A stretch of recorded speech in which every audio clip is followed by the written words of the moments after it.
There is a considerable difference between charity and mercy, though London's finest drawing rooms rarely troubled themselves to learn it. Charity wrote a check with its own name attached, in a hand large enough for a newspaper to notice, and collected its reward in the particular currency society valued most, admiration for having given at all. Mercy did the same work in silence, expected nothing back, and would have been mortified to see its own name printed anywhere at all. Amelia Thorncliffe had spent 2 years quietly practicing the second kind, and it took a duke who once chose rank over her heart to finally understand, watching her unseen from a hospital corridor, exactly what he had thrown away. Scoove to Regency Lullabies, and tell me in the comments where you are watching this story from tonight. The Hospital for Sick Children had opened its doors at 49 Great Ormond Street only 3 years earlier, in February of 1852, a narrow townhouse converted, bed by bed, into the first institution in the whole of London, built for the sole purpose of treating children too poor to be nursed properly at home.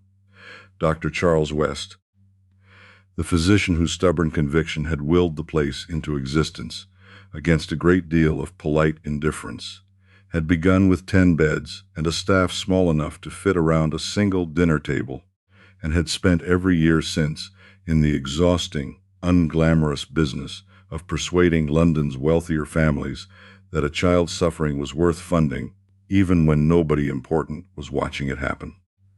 Amelia Thorncliffe understood exactly why the persuading was necessary, because she had watched across 2 seasons in London society precisely how differently the ton regarded charity, depending on whether it came attached to a title or a trade fortune.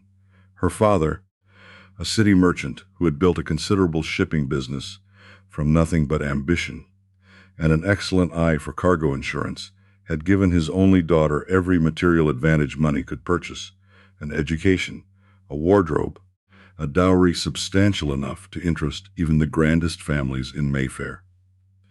What he could not purchase for her, no matter how large the sum, was the one thing London's oldest families guarded more jealously than their land: the simple, unquestioned assumption that she belonged among them. Trade money buys a very good dowry, her old governess had told her once, not unkindly, but it does not buy forgetting where the money came from. You will find, my dear, that some doors open for your fortune and close again the moment they remember your father's warehouses. Amelia had found precisely that, 2 years before this story properly begins, in the person of Alexander Kestrel, Duke of Rannoch.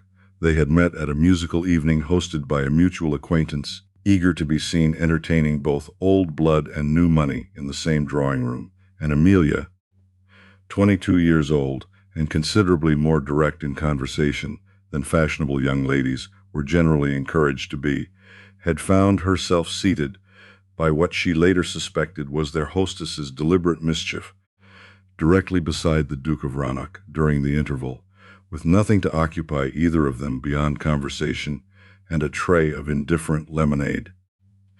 I understand your father's ships carry a great deal of grain from the Baltic these days, Miss Thorncliffe, Alexander had said, by way of opening a conversation he clearly expected to be perfunctory. I imagine the corn laws must weigh rather heavily on his particular business, whatever the landed families in this room might prefer to believe about their necessity. They weigh heavily on considerably more than my father's business, Your Grace, Amelia had replied, rather more sharply than strict politeness generally permitted. They weigh heavily on every family in London who cannot afford bread priced to protect a landowner's rents. I confess I find it difficult to admire a policy whose chief virtue seems to be keeping the price of grain artificially high for the benefit of men who already own rather more land than they could ever personally farm. She had expected, having spoken so plainly to a duke she had known for exactly 4 minutes, either cold offense or the particular indulgent, condescending amusement society reserved for a merchant's daughter who forgot her place. She received neither. Alexander had laughed, genuinely, and spent the remainder of the interval, and a good deal of the concert that followed, arguing the finer points of agricultural policy, with a woman who clearly knew considerably more about the actual mechanics of grain shipping than most members of the House of Lords currently voting on it. You argue like a man who has actually read the pamphlets, rather than merely repeating his father's opinions of them, Alexander had told her, before the evening ended, in a tone she had not heard directed at her by anyone in society before, entirely without the careful, condescending amusement the ton usually reserved for a merchant's daughter who dared to have opinions at all. Most young ladies of my acquaintance have been trained to agree with whatever a duke says on any subject at all. I find I have rather missed being properly argued with. They had courted for the better part of a season, quietly at first, and then with a growing openness that had set half of London whispering, a duke and a merchant's daughter, an alliance nobody had predicted, and half the drawing rooms in Mayfair found either scandalously romantic or simply scandalous, depending on which family was doing the discussing. Alexander had proposed in the private conservatory of his own townhouse on a warm evening in June, and Amelia, entirely in love and entirely unprepared for what came after, had accepted without a single reservation. The trouble had begun the very next morning, when the Dowager Duchess of Rannoch, Alexander's formidable mother, learned of the engagement before her son had found the courage to tell her himself, and summoned him to her private sitting room for a conversation that Amelia only learned the full contents of much later, second-hand, through a housemaid too frightened of her own indiscretion to repeat it in anything but a whisper. "You will announce nothing until I have had time to prepare the family for it properly," the dowager had told her son, according to the housemaid's account, which means, at minimum, a fortnight in which the engagement remains a private understanding rather than a public one, so that I might manage the worst of the talk before it reaches the papers. A merchant's daughter, Alexander. I do not say she is unworthy of affection. I say the ton will need considerable time to accept her as your duchess, and I will not have you humiliated by an announcement made before the ground has been properly prepared. It was, on its own, a request born as much of genuine maternal caution as of snobbery, and Alexander, torn between his own certainty and his mother's very real fear for how the marriage would be received, had agreed to the delay, intending, he told himself, only a fortnight's patience before the announcement he had every intention of making regardless of society's opinion. Amelia had not been told any of this directly. She had simply noticed, across the following weeks, a growing hesitation in Alexander's manner whenever the subject of a public announcement arose, a vagueness about dates, a series of postponements dressed up as practical delays, and she had drawn, from the accumulating silence, precisely the conclusion any woman raised to expect society's judgment would draw. He was ashamed of her. He had proposed in a moment of genuine feeling and was now quietly, methodically weighing whether that feeling was worth the cost of his mother's disapproval and his own standing. The final confirmation had come at a dinner party 6 weeks into the supposed fortnight's delay, when Amelia, arriving slightly early, had overheard Alexander through a half-open drawing-room door, discussing the engagement with an old university friend in the particular flat, weighing tone of a man cataloging a difficult decision rather than defending a settled one. "She is remarkable, genuinely," Alexander had said, unaware of her presence in the corridor beyond. "I do not doubt my own feelings for a moment. I simply do not know how to weigh those feelings against what it will cost my mother, my sister's own prospects, the whole considerable machinery of a family name that has never once had to accommodate trade money before. I find myself calculating the cost of marrying her, when I ought simply to be certain of wanting to." Amelia had not stayed to hear the rest of it.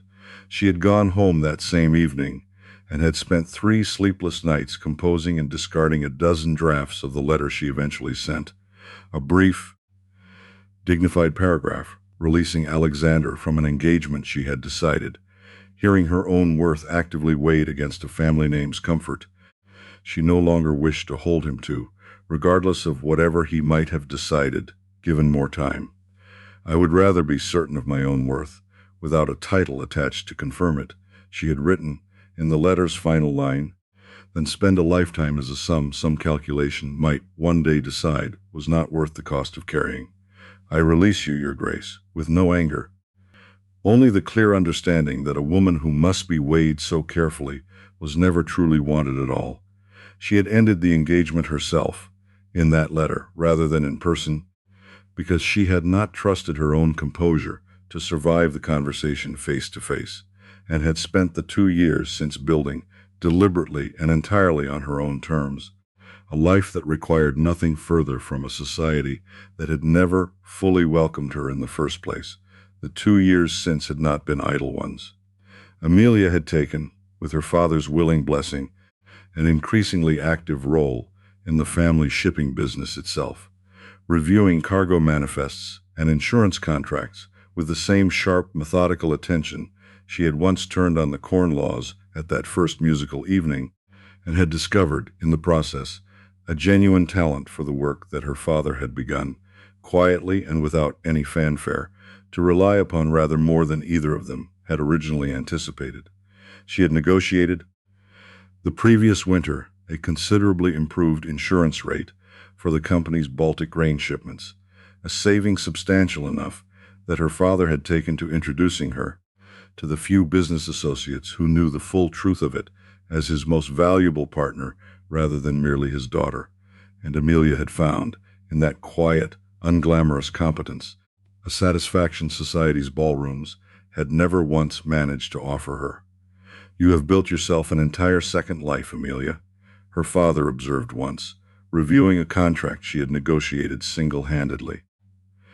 I confess I did not expect, when His Grace's engagement ended so publicly 2 years ago, that my daughter would emerge from the wreckage of it, running half my business and funding a children's hospital ward besides. I find myself considerably prouder of you now than I believe I would have been watching you simply become a duchess.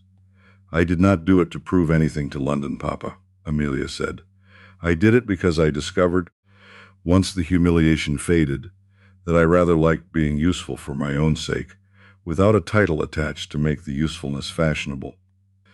The bed Amelia endowed at the hospital for sick children, funded entirely from her own private income rather than her father's fortune, carried a brass plate at its foot engraved with a single name that had nothing at all to do with her own.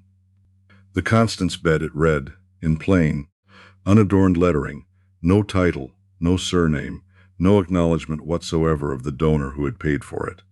Constance had been Amelia's younger sister, 4 years her junior, who had died of scarlet fever at 9 years old, 3 winters before the hospital for sick children had ever opened its doors, nursed at home by physicians who had done everything the medical knowledge of the time permitted, and had still, in the end, watched a small, feverish body simply give out from a disease that dedicated children's care, had it existed a decade sooner, might conceivably have caught in time to save. Amelia had been 13 when her sister died, old enough to remember every detail of that final week, the smell of the sick room, the particular sound of a child's breathing when it has begun to fail, and young enough that the grief had settled into her bones rather than merely her memory, a permanent, quiet ache she had carried into adulthood without ever fully setting it down. When Dr. West's new hospital opened, Amelia had understood immediately, reading the notice in the papers, precisely what she wished to do with the private income her father had settled on her, a sum considerable enough to endow a bed outright rather than merely subscribe to the hospital's general fund. She had gone to the hospital's board of governors directly, requested anonymity as a firm condition of the gift, and asked only that the bed carry her sister's name rather than her own, a small, private act of memory that nobody beyond the hospital's own administrators had any reason to connect to a merchant's daughter with a broken engagement behind her. Most of our donors prefer their own names on the plate. Miss Thorncliffe, the hospital's senior governor, had told her, not unkindly, reviewing the paperwork with visible surprise. It is, I confess, rather more usual for a gift of this size to come with some expectation of public acknowledgement. I am not endowing this bed for acknowledgement, sir, Amelia had said. I am endowing it because my sister did not have a place like this available to her, and because I would like to think some other family's daughter might be spared what mine was not. I would consider it a personal favor if my own name never appeared anywhere near the arrangement at all. The governors had agreed, somewhat bemused by a donor, apparently entirely indifferent to the social credit her generosity might otherwise have purchased her. And Amelia had spent the 2 years since visiting the hospital during the strict, limited hours the matron permitted women visitors, first simply to see the bed her sister's memory had funded, and increasingly, as the months passed, to sit beside whichever child currently occupied it, and read aloud from whatever book she happened to be carrying, a small kindness that had begun as an occasional gesture and had grown, without her quite deciding it should, into the most important hours of her week. The current occupant of the Constance bed that spring was a boy of 8 named Tommy Sherratt, the son of a dock worker whose fever had settled into his chest with a stubbornness that had kept him at the hospital for the better part of 3 weeks, too weak most afternoons to do more than lie propped against his pillows. Listening, Amelia had negotiated her visiting privileges with the hospital's matron, a formidable woman named Mrs. Cobbett, who guarded the strict rules governing women's access to the wards with the particular ferocity of someone who had fought considerable institutional resistance simply to have any female visitors permitted beyond the physician's own wives, through nothing more than sheer patient reliability. You may have the Thursday and Sunday afternoon hours, Miss Thorncliffe, same as any other lady visitor, Mrs. Cobbett had told her, the first month, provided you understand that the moment you tire the children, rather than comfort them, or interfere with the physician's own instructions, your privilege ends without further discussion. I have fought too hard for the small allowance of visiting we currently permit to see it undone by a well-meaning lady who does not understand where comfort ends and disruption begins. Amelia had understood entirely, and had spent 2 years proving, through nothing more dramatic than showing up exactly when she said she would, and leaving the moment a physician indicated her presence was no longer wanted, that she could be trusted with the privilege. It had not been an immediate trust. Mrs. Cobbett had spent Amelia's first several months of visits watching her with the particular narrow, assessing suspicion of a woman who had seen a great many well-meaning ladies arrive full of enthusiasm and depart within a fortnight, bored by the actual, unglamorous work of sitting quietly with a sick child rather than being admired for having attempted it. Most ladies who come here want to feel useful for an afternoon, Miss Thorncliffe, not become useful over a period of years. Mrs. Cobbett had told her plainly, during that first uncertain month, watching Amelia settle into the same hard wooden chair for the 4th Thursday running. I do not say this to discourage you. I say it because I have watched a dozen enthusiastic ladies come and go, and I have grown considerably more interested in whether a visitor returns than in how warmly she speaks of her intentions on the first occasion. Then judge me by the 5th Thursday, Mrs. Cobbett, and the 50th after that, rather than by anything I say today, Amelia had replied, and had proceeded to do exactly that, arriving with the same quiet reliability through 2 entire years of Thursdays and Sundays, until the matron's guarded suspicion had, slowly, and without either woman ever quite naming the shift aloud, settled into something closer to genuine partnership. It was Mrs. Cobbett, in the end, who had come, grudgingly at first, and then with genuine warmth, to consider her one of the few visitors who actually made the wards better, rather than merely more crowded. Tommy has been asking after you all morning, Miss Thorncliffe, Mrs. Cobbett said. On the particular Thursday this story properly turns on, meeting Amelia at the ward door with the brisk efficiency she brought to every part of her work. His fever broke overnight, which the physician says is a hopeful sign, though he is still weak as a kitten and considerably too proud to admit how frightened the last fortnight has made him. Amelia found Tommy propped against his pillows in the Constance bed, pale and thin, but undeniably more alert than the pallid, feverish child she had visited 3 days before. and settled into the hard wooden chair beside him with the same unhurried patience she brought to every one of these visits. She had learned across 2 years of these Thursday and Sunday afternoons that a sick child rarely wanted the brisk, cheerful reassurance most adults instinctively offered, the insistence that everything would be perfectly well, spoken with a confidence no one could actually promise. Children in the wards of the hospital for sick children generally wanted, she had found, exactly what any frightened person wants, someone who simply stayed and did not flinch, and did not pretend the fear away before it was ready to leave on its own. Her first visit to that particular bed, 3 weeks earlier, had found Tommy at the worst of his fever, delirious and frightened, calling for his mother in the small hours when Mrs. Cobbett had sent word that the boy's condition had suddenly worsened, and his father, working the docks until dark, could not reach the hospital before morning.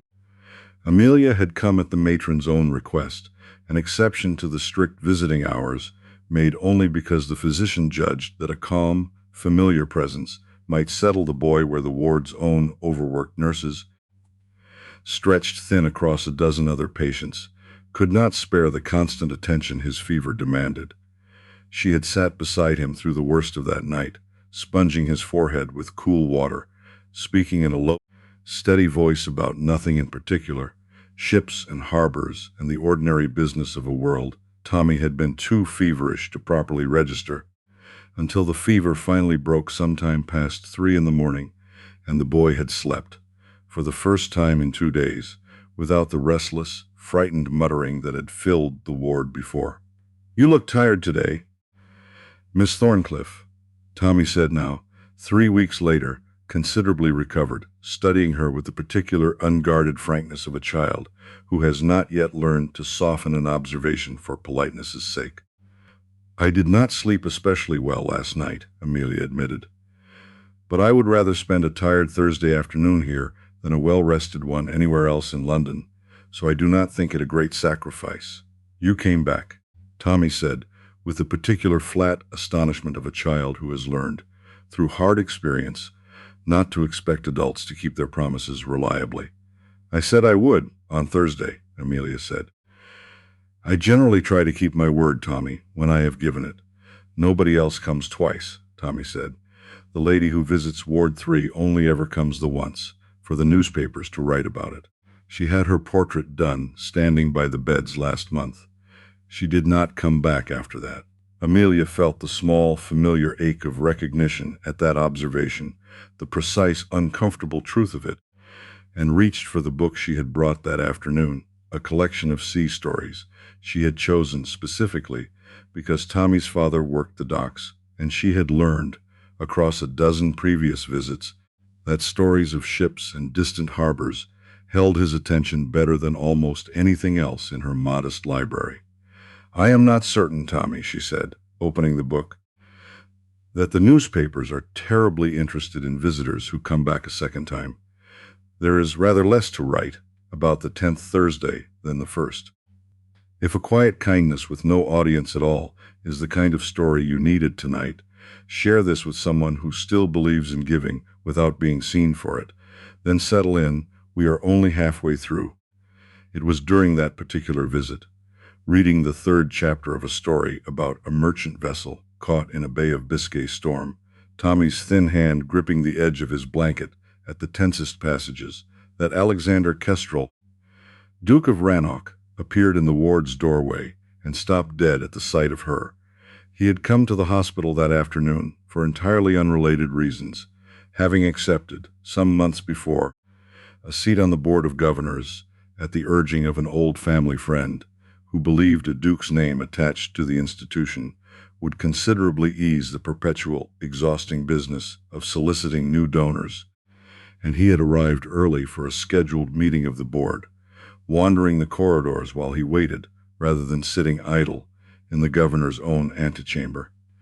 He had not expected, rounding the corner into the children's ward, to find Amelia Thorncliffe seated beside a hospital bed, her bonnet set aside on the floor, her voice pitched low and warm and entirely unguarded in a way he had not heard from her since the last conversation they had shared as an engaged couple, 2 years, and what felt, standing in that doorway, like an entire lifetime before.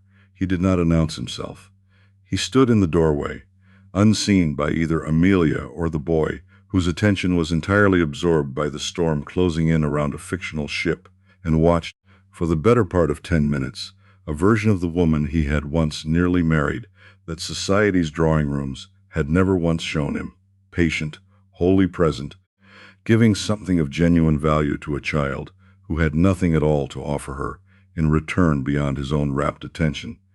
He thought, watching her, of every charitable gesture he had witnessed across a decade of London seasons, the ladies who visited hospital wards precisely once, for exactly as long as it took an artist to sketch their likeness beside a suitably pitiable child, the subscription lists published in the papers with each donor's name, set in type large enough to be admired from across a drawing room. He thought of his own family's considerable charitable giving, substantial in sum and entirely absent of anything resembling what he was currently watching, his mother's name attached to every worthy cause in London, precisely because the attachment itself was the point. And he understood, standing unseen in that doorway, with a clarity that arrived less like a revelation and more like a long overdue accounting finally coming due, that he had once measured Amelia Thorncliffe's worth against his mother's fear of society's opinion, and had found, in that measuring, that his own comfort weighed more heavily in the balance than her dignity ever had. He had chosen, in the end, not scandal or ruin, nothing so dramatic. He had simply chosen delay, the coward's compromise. And delay had cost him the one woman who had ever argued with him about the Corn Laws, as though his title made no difference whatsoever to whether her opinion mattered. He did not interrupt the reading. He waited until Amelia had finished the chapter, closed the book, and promised Tommy she would return on Sunday to discover whether the ship survived the storm, and it was only as she gathered her bonnet and turned toward the ward door that she saw him standing there and went entirely, visibly still. "Your Grace," she said, her voice arranging itself, with visible effort, into the flat. Careful courtesy she had perfected across 2 years of avoiding him at whatever social gatherings occasionally forced them into the same room. "I was not aware the Board of Governors' meetings brought its members through the children's wards." "They do not, ordinarily," Alexander admitted. "I arrived early and found myself wandering rather than sitting idle in the antechamber. I did not mean to intrude on your visit." "You did not intrude," Amelia said, though the careful distance in her voice suggested she wished, rather urgently, that he had simply continued past the doorway without stopping at all. "I was merely reading to one of the patients. It is nothing remarkable. I watched you read to that boy for the better part of 10 minutes. Miss Thorncliffe," Alexander said, "and I promise you it was considerably more remarkable than you are currently allowing yourself to believe." They walked together by unspoken and slightly awkward agreement toward the hospital's main corridor, and it was there, passing the small brass plate at the foot of the bed Tommy occupied, that Alexander stopped, reading the engraved name with a frown of genuine puzzlement. "The Constance bed," he read aloud. "I do not recall a Constance among the hospital's usual patrons. Is she a relation of one of the governors?" Amelia's composure faltered, just slightly. The first crack in the careful distance she had maintained since he first spoke to her. "She was my younger sister, Your Grace. She died of scarlet fever 9 years ago. 3 years before this hospital existed to help children like her. I endowed the bed in her name rather than my own. I did not wish it to be a Thorncliffe bed. I wished it to be Constance's." Alexander looked at the plate for a long moment, and then at Amelia, and something in his face, some careful, guarded reserve he had maintained across the entire brief exchange, finally gave way. "You have been coming here for 2 years, funding a child's care and reading to whoever occupies that bed, and not one person beyond this hospital's own governors has any notion it is your doing at all." "That was rather the point, Your Grace," Amelia said quietly. "I did not do it to be known for it." "I know," Alexander said, and the simple, weighted honesty of those two words seemed to cost him something considerable to say aloud. That is precisely what I am struggling to reconcile, Miss Thorncliffe, standing here. I once measured your worth against my mother's fear of what London would say about a merchant's daughter, and I find myself standing in a hospital corridor, discovering that the very woman I weighed and found somehow insufficient has spent 2 years quietly doing more genuine good than my entire family's considerable, well-publicized charity has managed in a decade. You did not find me insufficient, Your Grace, Amelia said, and the old, carefully buried hurt sharpened her voice for the first time since he had appeared in the doorway. I heard you myself, through a half-open door, calculating precisely what I would cost you. You did not weigh me and find me wanting. You weighed me at all, which I have come to understand was the actual injury. A woman who is truly loved is not a sum to be calculated in the first place. Alexander flinched, visibly, at the precision of that memory, and did not attempt to argue with it. You are entirely right, and I will not insult you by pretending otherwise. I was afraid, Miss Thorncliffe, of my mother's disapproval, and of a society I had spent my whole life being told I must answer to, and I let that fear dress itself up as prudence for 6 entire weeks. While you waited for an announcement, I kept finding new reasons to delay. I do not have a defense for it.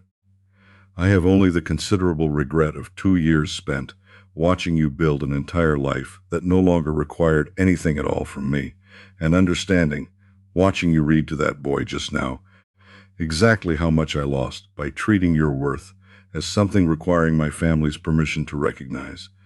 Why tell me this now, Your Grace, standing in a corridor, rather than simply nodding politely and continuing on to your governor's meeting, as society generally expects two people with our particular history to manage? Because I have spent 2 years being extremely good at nodding politely and continuing on, Alexander said, and I find, standing here, that I am considerably more tired of my own careful composure than I am afraid of whatever discomfort an honest conversation might cause either of us. The conversation might have ended there, a single uncomfortable exchange in a hospital corridor neither of them had expected to have, had Mrs. Cobbett not arrived a fortnight later with news that threatened the entire careful arrangement Amelia had spent 2 years building. The hospital's board, concerned about the strain a growing number of lady visitors placed on the ward's limited space and the physicians' ability to conduct their rounds undisturbed, had proposed a new policy restricting all visiting hours considerably further, a single afternoon a week, rather than the 2 Mrs. Cobbett had fought so hard to establish, with priority given to family members over what the proposal's language delicately termed philanthropic visitors. It would end your Thursday visits entirely, Miss Thorncliffe, Mrs. Cobbett told her, with visible frustration at a decision made, as such decisions so often were, by governors who rarely set foot in the wards themselves. Sunday only, and Tommy's own mother has the stronger claim to that single hour, given she works 6 days a week, and Sunday is her only chance to see him at all. I do not know how to argue against the proposal without seeming to argue against a working mother's right to visit her own son, which I have no wish to do. Amelia understood immediately the impossible position the policy created, a choice between 2 entirely deserving claims on the same limited hour, and understood, too, that she had no standing whatsoever to argue against a board decision when her own considerable financial contribution to the hospital had always been, by her own deliberate design, entirely invisible to the very governors now making the policy. It was Alexander, learning of the proposed change through his own seat on the board, who raised the matter directly at the following governor's meeting, a gathering of a dozen prominent men seated around a long mahogany table, most of them considerably more accustomed to discussing the hospital's finances in the abstract than its actual daily operation. The proposal reduces visiting access to a single afternoon a week, Alexander said, when the item came before the board, which I understand is intended to ease the strain on the wards, but which I would point out simply transfers that strain onto the families themselves. forcing a choice between a working mother's only free hour and the quiet, ongoing kindnesses that several of our unacknowledged donors currently provide the children in their care. I do not think this board ought to be in the business of forcing such choices when a considerably simpler solution exists. "And what solution do you propose, Your Grace?" asked Sir Reginald Ashby, the board's senior member, a man whose considerable charitable donations were, without exception, publicized in every newspaper willing to print them. Additional staff cost additional money, and the hospital's coffers are not inexhaustible. "Then I propose to fund the additional staff myself," Alexander said. "Sufficient to properly supervise. It expanded visiting hours across every day of the week, rather than restricting them to one, so that no family and no quiet donor need ever again be asked to sacrifice their place for someone else's equally legitimate claim. I will have my solicitor draw up the necessary papers by the week's end, provided the board agrees to the expansion in principle today." Sir Reginald, visibly startled at an offer considerably larger than the modest sum the board had expected to debate that afternoon, glanced around the table at his fellow governors before responding. "That is remarkably generous, Your Grace, though I confess some curiosity as to what has prompted such sudden and specific interest in the ward's visiting policy. You have not previously involved yourself so directly in the hospital's day-to-day operation." "I have recently come to understand," Alexander said, without further elaboration, "precisely how much genuine good this institution manages through visitors who never once sought any credit for it, and I find I would rather protect that good than watch it quietly disappear through a policy nobody in this room actually had to live with the consequences of." The board voted, after a further quarter-hour's discussion, to accept the Duke's proposal in full, and Mrs. Cobbett, informed of the outcome that same afternoon, permitted herself, for the first time in Amelia's 2 years of acquaintance with her, something that might almost have been called delight. "I do not know what precisely passed between you and His Grace in that corridor a fortnight ago, Miss Thorncliffe," Mrs. Cobbett said, "but I find I owe him a debt of gratitude I never expected to owe any duke. Whatever he is doing, I hope he continues doing it. You did not need to do that," Amelia told him, when she learned of the proposal's success, her voice caught somewhere between gratitude and a wary uncertainty she had not yet fully set down. "I would have found some way to manage without my own Thursday visits, Your Grace. Tommy's mother's claim is the stronger one, and I would not have wished to stand in the way of it." "I did not do it only for your Thursdays, Miss Thorncliffe," Alexander said. "I did it because I have spent a fortnight since our conversation in that corridor examining exactly how much of my own family's charity has been built around being seen to give, and exactly how little of it has been built around simply asking what the actual people involved might need. You taught me that distinction without ever meaning to teach me anything at all. I thought it worth putting to some practical use." Amelia spent the weeks between the board's decision and the hospital's autumn fundraising dinner turning the entire strange, unsettling reversal of the past month over in her mind, alone in her father's quiet townhouse, the same careful, deliberate consideration she brought to every decision now turned toward the considerably more frightening question of whether 2 years of hard-won independence could safely accommodate the return of a man who had once weighed her worth and found the calculation too costly to complete.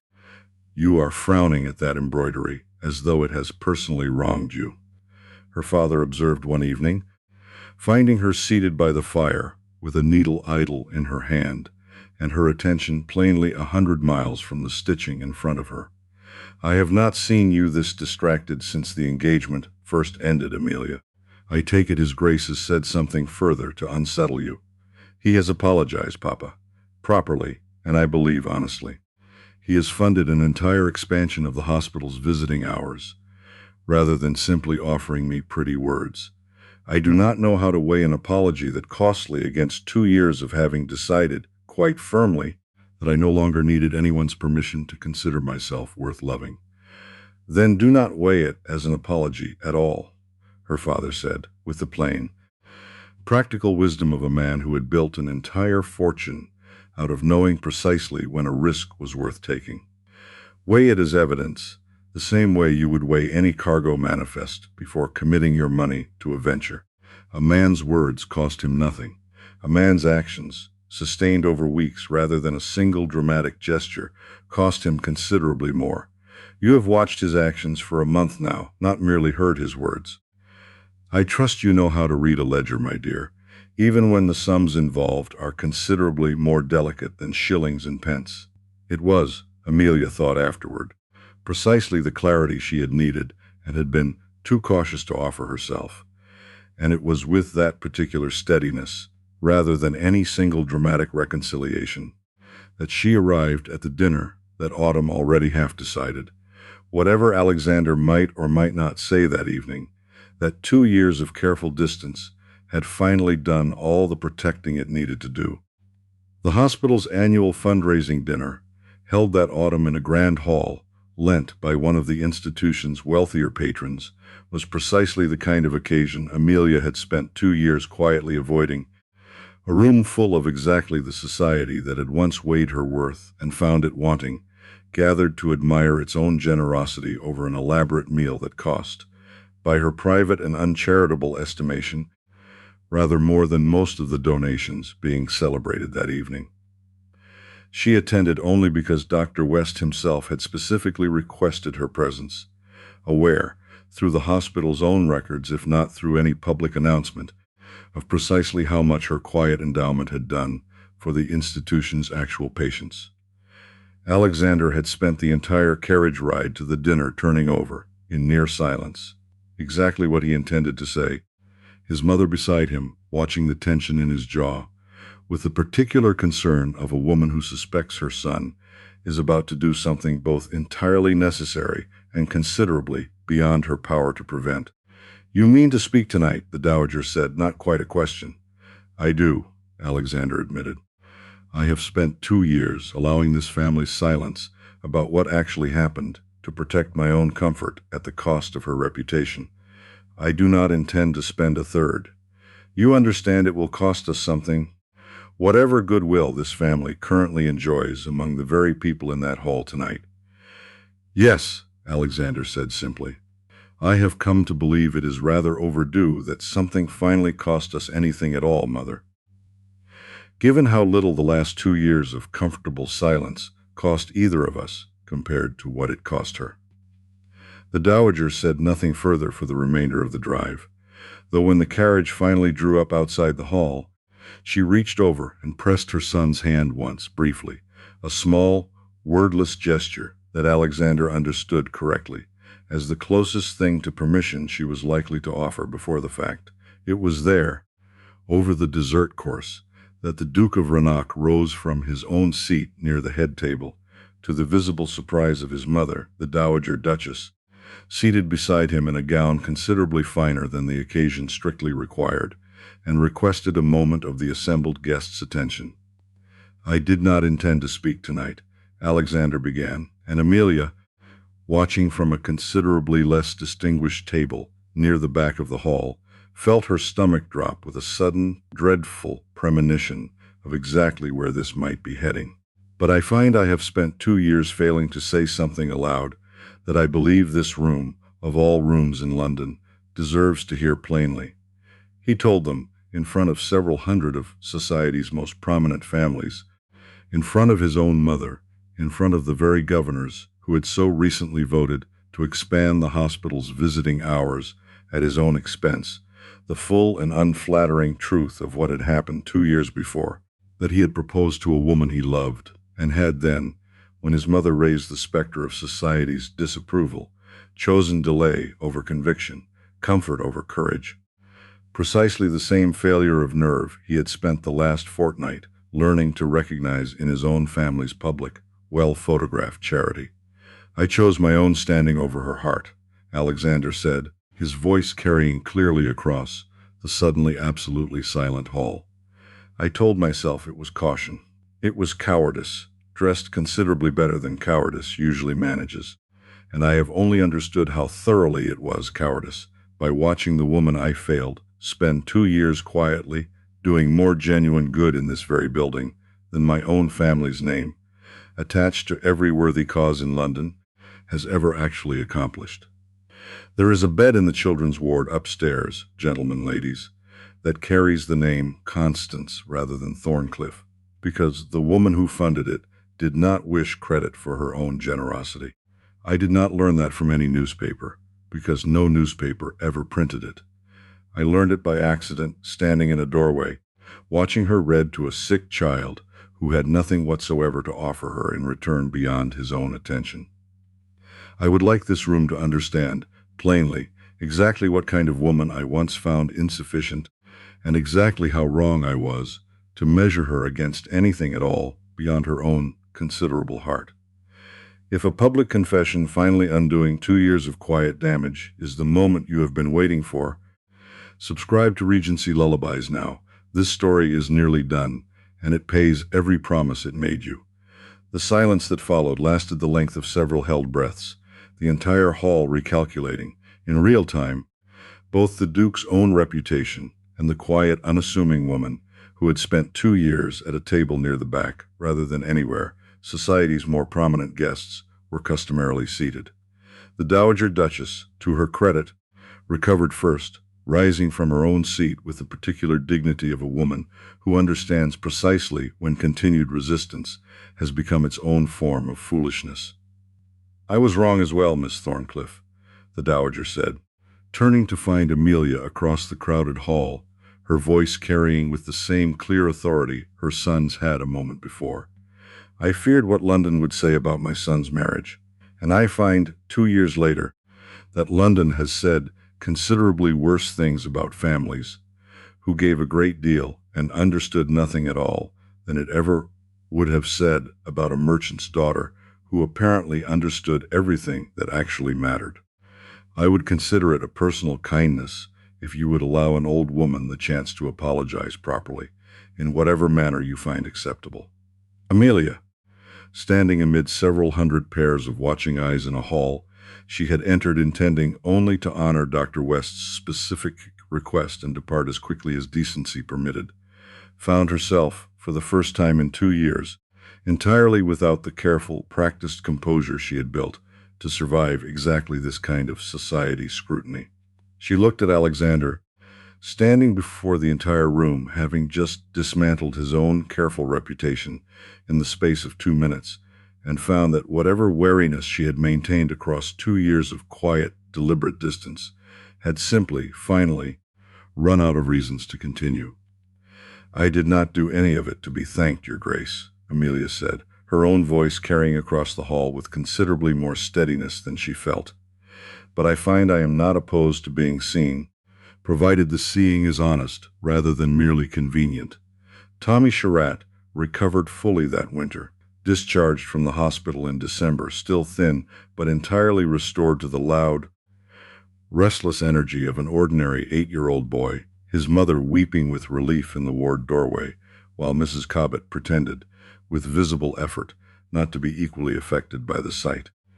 Amelia visited one final time before his discharge, bringing the completed sea story as a parting gift, and Tommy, packing his few belongings into a small canvas bag, asked her, with the same unguarded directness he brought to everything, whether she would keep reading to whoever came to occupy the Constance bed after him. "I expect I shall, Tommy," Amelia said. "It has rather become the best part of my week, and I do not intend to give it up, merely because you have had the poor manners to get well and leave me without an audience." Tommy grinned, the first full, unguarded grin she had seen from him since his fever first broke, and hugged her with the fierce, brief embarrassment of a boy his age, before his mother finally let him out through the hospital's front doors and into the cold December afternoon, restored entirely to the ordinary, noisy, uncelebrated life of a dockworker's son. Amelia and Alexander were married the following spring, in a ceremony considerably smaller than society expected of a duke, held in the same quiet parish church where Constance had once been christened, a detail Amelia had chosen deliberately and explained to no one beyond Alexander himself. The Dowager Duchess, present at the ceremony, in a gown considerably plainer than her usual finery, took Amelia's hand afterward with a warmth that would have seemed impossible a year before. "I was wrong about a great many things, my dear," the dowager said, "not least of which was believing that a family's standing was worth more than my son's happiness, or that a woman's worth could be measured in anything so shallow as the source of her fortune. I hope you will allow me the considerable privilege of making up for it, in whatever small ways an old woman is still capable of managing." It was Amelia and Alexander together, that same spring, who funded a second bed at the hospital, endowed jointly under both their names for once, rather than hidden behind anonymity, a small brass plate, reading simply the Constance and Thomas bed, honoring both the sister Amelia had lost and the boy whose recovery had first brought a duke to understand, standing unseen in a doorway, the actual difference between charity and mercy. If Amelia and Alexander's story reminded you that real generosity rarely wants an audience, hit that like button, share this with someone who still believes in giving quietly, and subscribe to Regency Lullabies, so the next story finds you the moment it is ready. Tell me in the comments, do you think Alexander's public confession made up for 2 years of silence? Or should some mistakes simply never be forgiven that easily? I will see you in the next story.